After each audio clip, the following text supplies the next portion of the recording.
View from the Cross, painted by James Tissot, is our focus today.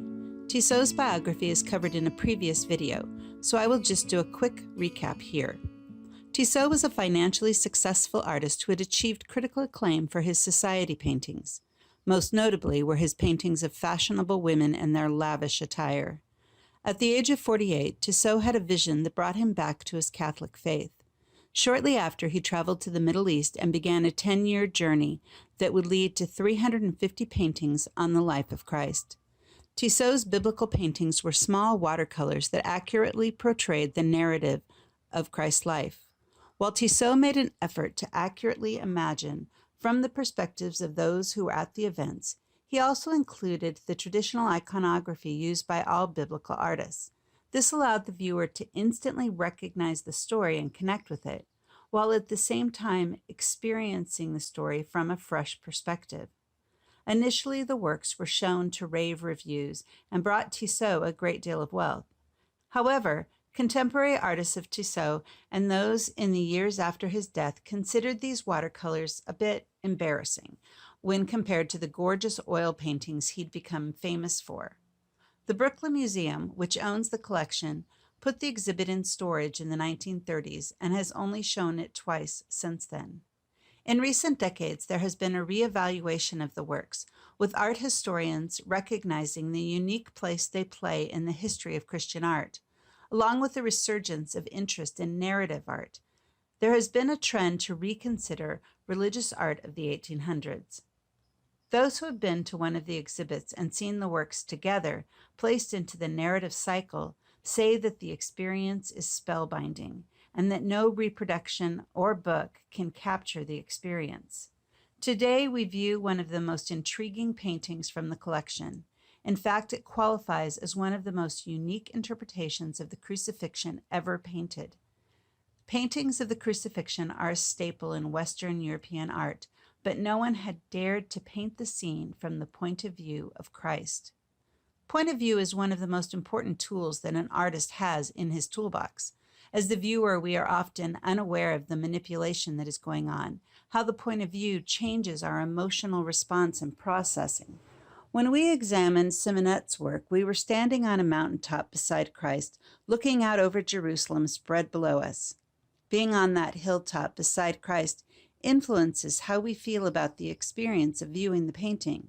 It influences how we process it. When we viewed Rubens' Raising of the Cross, we were at the base of the cross, gazing up. Our perspective makes us a bit apprehensive, unsure. Are we in the way? These feelings are not strong. We often don't take the time to really look at a painting long enough to let the feelings rise up into our conscious minds. But the artist is aware and exploits all of the tools at his or her disposal to elicit the desired response. In Gothic times, artists included multiple points of view in one painting. In Duccio's Nativity, we have the Annunciation, the birth, the first bath, and multiple images of the infant Christ, all in one painting. Confusing to the modern mind, this made sense in the Middle Ages, as the painting was done with God's point of view in mind, and God's point of view is all-inclusive and outside of time. This is one of the key shifts of the Renaissance, and one of the effects humanism had on art. Man became important, and man has one view. So paintings adopted a fixed point of view, man's view, during the Renaissance. Tissot knows and understands all of these developments and more. He adopts the practice of Ignatius of Loyola, which we discussed in The Mocking of Christ, of picturing himself in each scene and trying to experience it from a variety of perspectives before painting. Servant girl, disciple, Roman soldier, or Christ. By varying his point of view, we, the viewer, experience the story a bit differently than we have before. To the audience of his day, his choices in framing the paintings and the point of view adopted were novel, even shocking, but none more so than View from the Cross. Tissot places us on the cross with Christ. Tissot's image reveals the signs of a vibrant Christian imagination that gives us a perspective we might never have explored otherwise. What did Christ see as he died? Theologically, placing us with Christ on the cross emphasizes in an innovative way the humanity of Christ. As we read the painting, we will begin with Christ. Well, with the only little bit of him that we can see, his feet. Placed in the center of the foreground, the tips of Christ's feet are just visible. Such a peculiar placement is almost jarring. We've seen instances, particularly in Baroque paintings, where the artist has included a portion of a person indicating there is another story going on outside of the picture frame. Here we have what is generally considered the most important part of the story cropped out. Framed by Christ's feet is Mary Magdalene, with her long red hair flowing down her back, her hands raised in prayer and grief as she gazes at Christ, not leaving him alone in this last hour of his life. As we move out from Christ and Mary, we see that we are in a light, open space that is enclosed by a low wall. This gives a sense that there are two scenes playing out, one in the enclosed space and one beyond it. Within the enclosure, we see a variety of Roman soldiers. They are striking in their differences, some completely disinterested, so used to cruelty that they appear bored. The two seated on the ground appear to be a bit more troubled and considering as they watch and listen to the drama unfolding.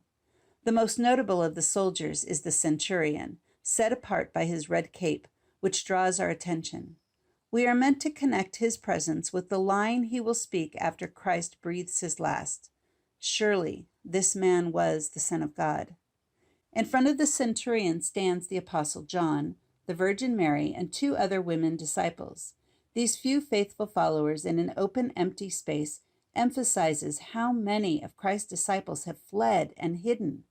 Only these few remain. John gazes at Christ with steadfast devotion. Later, John will pen the words, "Perfect love casts out fear." And here we see that the disciple Christ loved, and perhaps the disciple who loved Christ most purely, is the only one who seems to exhibit no fear, only a desire to be close to his Lord for as long as he can. The Virgin Mary and the other mourning women help balance out the novelty of the point of view, giving us the familiar iconography of the swooning Virgin suffering as her son dies. Contrasted to the group of women is the self-satisfied Jewish leaders on their horses that are standing next to them. They have come to watch their rival die, certain that this will be the end of this Jesus movement. Their horses and clothing attest to their wealth and status. One of the leaders gazes up at the sky, perhaps to hint of the coming darkness that will fall when Christ breathes his last. On the ground in front of the Jewish leaders is the jug of vinegar, which will be given to Christ, fulfilling prophecy. Once we step out of the circle, we have the crowds that have come to watch.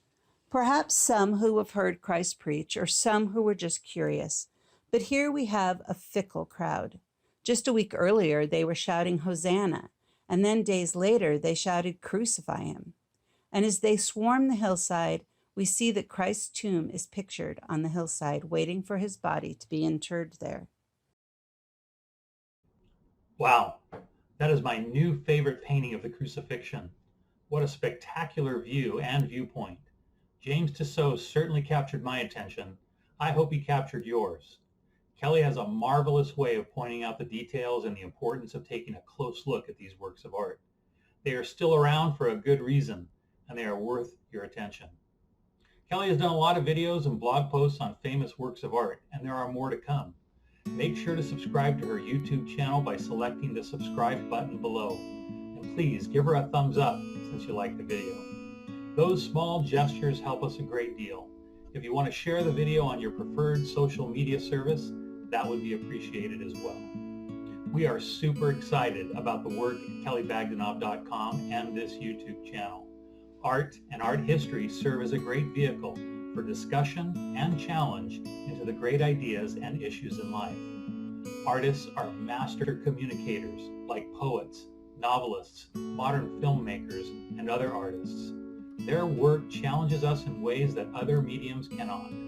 Our primary focus is to provide curriculum to educators that engage and nurture the curiosity of students to explore not only their world, but the world and ideas of the past.